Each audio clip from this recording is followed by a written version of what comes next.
Bonjour tout le monde. Aujourd'hui, on continue la troisième et la dernière partie de l'histoire Le chat de Nathalie bien fatigué. Welcome everybody.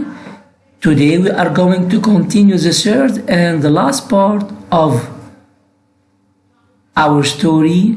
Nathalie's cat is very tired. Après que Nathalie réalisa qu'il va leur falloir trouver un abri, elle commença à s'inquiéter et souhaita que ses parents soient à côté d'elle. Fripouille et les marmottes se dirigèrent vers un grand pin accroché à flanc de montagne et voilà ce qui s'est passé. Les épines au sol forment un matelas douillet, mais Fripouille ne semble pas avoir l'intention de dormir là. Il suit les bébés marmottes dans leur terrier.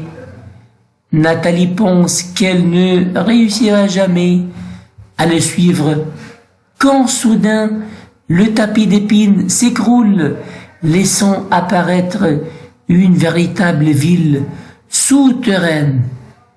Il y a là de multiples galeries de tailles différentes et l'une d'elles semble faite pour les enfants. Nathalie s'y faufile à quatre pattes et débouche dans un terrier tout douillet. Fripouille la rejoint et ils s'endorment aussitôt. Ils se réveillent en pleine nuit en entendant de petits bruits. Ils suivent la galerie et débouchent en plein air sur un rocher. Les marmottes sont rassemblées sous le ciel étoilé. C'est la pleine lune et la montagne semblent soudain magiques. Des silhouettes et des ombres se découpent dans la nuit. Nathalie et Fripouille s'installent sur le petit rocher et regardent ensemble les étoiles. Fripouille semble à nouveau fatigué et se lève dans les bras de Nathalie alors que passe une étoile filante. Nathalie ferme les yeux pour faire un vœu et au moment où les ouvre, se retrouve chez elle, allongée sur le canapé à côté de son chat Fripouille.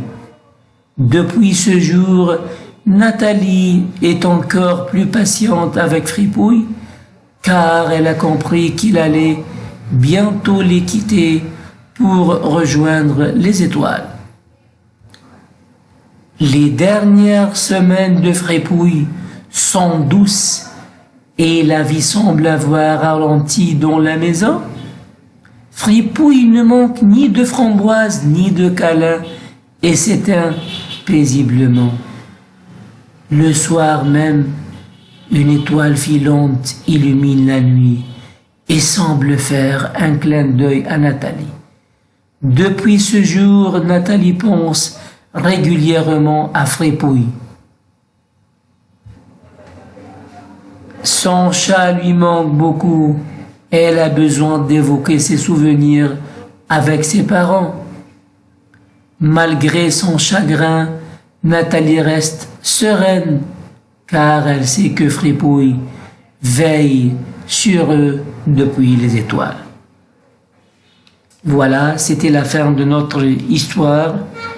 J'espère que vous avez aimé cette histoire. Et bien sûr, on se verra le plus proche possible. Et au revoir. So this was the end of the story. I hope that you like it. And for sure we're gonna meet soon and bye bye.